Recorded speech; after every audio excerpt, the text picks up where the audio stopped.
Hello, and welcome to a new episode of Leadership Trail Mix. I love Broadway musicals, and the title of this episode is my small homage to Wicked, which was the first live musical I saw, and that I can't wait to see in the big screen with Cynthia Erivo and Ariana Grande. And in case you're wondering, no, I'm not getting paid for this advertisement. So, The Wizard and I here in Leadership Trail Mix became The Window and I. And in the same way that meeting the wizard had this magical and full of expectation meaning for Elphaba, my hope is that you get something special when you meet the window. Use your imagination for a second. What do you think it is about? Which window is that and what does it have to do with us? Well, while the episodes of this podcast are not dependent on each other, I often see new reflections as an opportunity to double-click on a few elements of past ones. And even when I forget, life tends to put reminders in front of me, and that was the case for what we'll be talking about today. A deeper and more practical look into self-awareness, building on the latest episode, which was an Olympic one and introduced the concept of truth tellers, combined with episode 7 on emotional intelligence, a key competence in today's world, and one that has the potential to unlock so many others. Are you ready to meet the window? Okay, let's go. I met the window we'll be talking about here before I met the wizard in Wicked, actually. It was over a decade ago, and I was studying psychology when a very special teacher, Benilda Bezerra, taught us about the Johari Window. I loved the concept right away, then I forgot about it, and the LinkedIn post on the business infographics page sharing content created by Ben Meir reminded me of it and made me think, how could I have forgotten this? It meant so much back then. How can I have just erased it from my mind? You know the feeling, right? I'm sure you do. And before we keep moving, one more unpaid ad. Business Infographics is a great page on LinkedIn if you are a visual person like me and enjoys bite-sized learning. There's a link to it in the section Resources of Inspiration in the website leadershiptrailmix.com. So, Johari Window. Have you heard of it before? I remember that when I was first introduced to the model, I found the name Johari funny. What on earth is Johari? Well, like many things out there, it was named after its creators, Johnson and Harry. Joe plus Harry, Johari. Creative, huh? And why window? Because that's how they represented it, like a window with quadrants through which we can see ourselves. There are 4 quadrants, which are the combination of 2 factors, known and not known to self, and known and not known to others.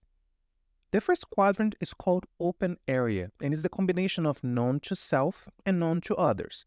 So things about you that both you and others know. Can you think of things that are in this quadrant of the window for you? Here comes a piece of information that will make more sense as we look at the other quadrants of the Johari Window, but that I want to profess at this point. The goal of the Johari Window is to expand the open area, so increase the number of things that are known by you and by others. Easy? Understandably scary? Well, it will depend on who you are. If you met me a few years ago, I would be terrified with the idea of being known. And as I say these words, I just had an aha moment. That might actually be why I forgot about my encounter with the Johari Window 10 years ago. I didn't want to be known. To the point that a dear friend of mine, Pamela, once called me an intimate stranger, someone that knew a lot about her, but that she did not know much about. I don't think she knows it, but that was a wake-up call for me. How could I build genuine relationships without being known? How could I instill trust without being known? How could I live and serve authentically without being known?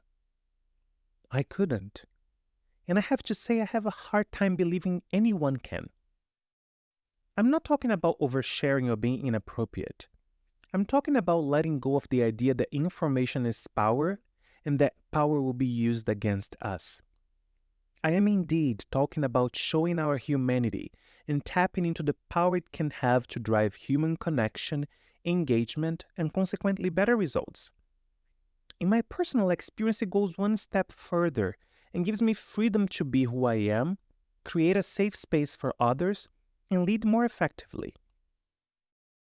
Okay, back to the window. If the open area is known and known, all others have a not known piece to it, right? The hidden area is the known by self and not known by others, and probably the easiest one to move things from. What are the things about you that others don't know and that they could benefit from knowing? If your life was a book, what are the chapters that you believe allowing others to read would make your relationship with them better? Here's something that I do whenever I join a new team at work. I present a slide with images that represent me. Pictures of Rio, of my family, of me and my husband, icons representing my values, my purpose, my passions, and things people at work would not easily know about me. For example, that I play the piano. That opens the door for relatedness, that human connection that I mentioned earlier, and tends to help people trust me faster because they know who they are working with. It's not a minefield, it is a play field. Other times, the sharing is just in time, as part of a conversation, as part of a meeting. A mistake I made in the past, a bad tendency, a preference in ways of working, what I've seen work well and not so much, all of that is built upon the foundation that I set from the very beginning. In my experience, the more people know about me, the better we can work together, and the more they allow me to know about them, which in my role as an HR business partner and as a people leader are non-negotiables. The third quadrant is called blind spot, things you don't know and that others do. No matter how self-aware we are, we will always have blind spots. I've seen people get nicknames and build a reputation for themselves for things they've never got to know. I've seen it happen with very senior leaders who were treated as if at that stage in their career they should know better, which makes them become a subject in conversations they are never a part of. I've seen people that, because of their personality or communication style, put up a wall that prevents people from feeling safe to share feedback. And I've seen people get defensive and reject feedback altogether, which is very, very sad. Here's where the concept of truth tellers I introduced in the last episode comes handy. No matter who you are or where you are on your leadership journey, ask for feedback. Ask for specific feedback. Feedback is the only way to find out about the things others see and we don't. It can truly change the course of one's career and can definitely make us better leaders. The fourth and last quadrant is called unknown. And as the name suggests, it's the combination of things that are not known by self or others, so nobody knows it. Wait, Miguel, if nobody knows it, is it even a thing then? Well, it is.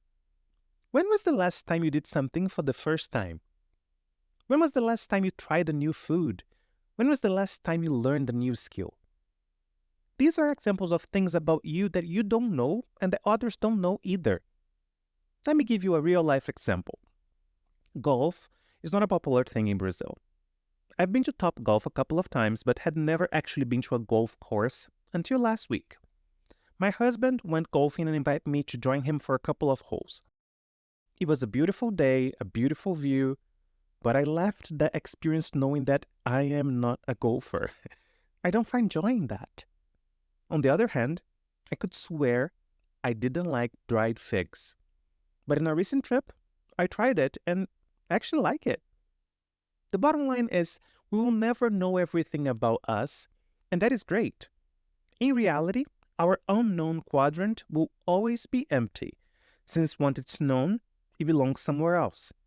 But you may want to add things that you don't know about yourself and go on an exploratory journey, which makes me think of growth mindset, which is a topic I'll save for another day.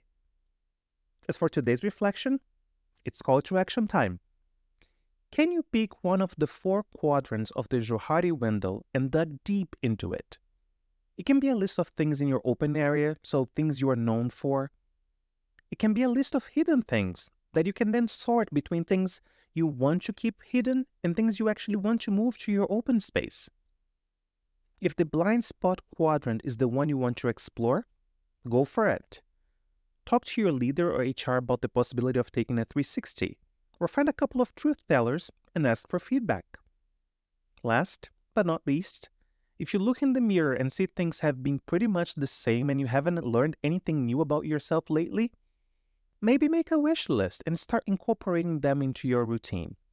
You may find a new passion or, in the worst case scenario, step out of your comfort zone and experience the growth that comes with it. Whatever quadrant you decide to explore, I strongly recommend that you find an accountability partner, someone that you can share your progress with. It can be your leader, your HR, your coach, your spouse.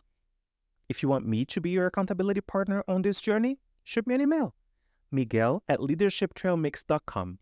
That's also where you can send your feedback about the podcast, this or another specific episode, and request for topics you want me to share reflections about. That's all I had for today. Thank you for listening. Take care and talk soon.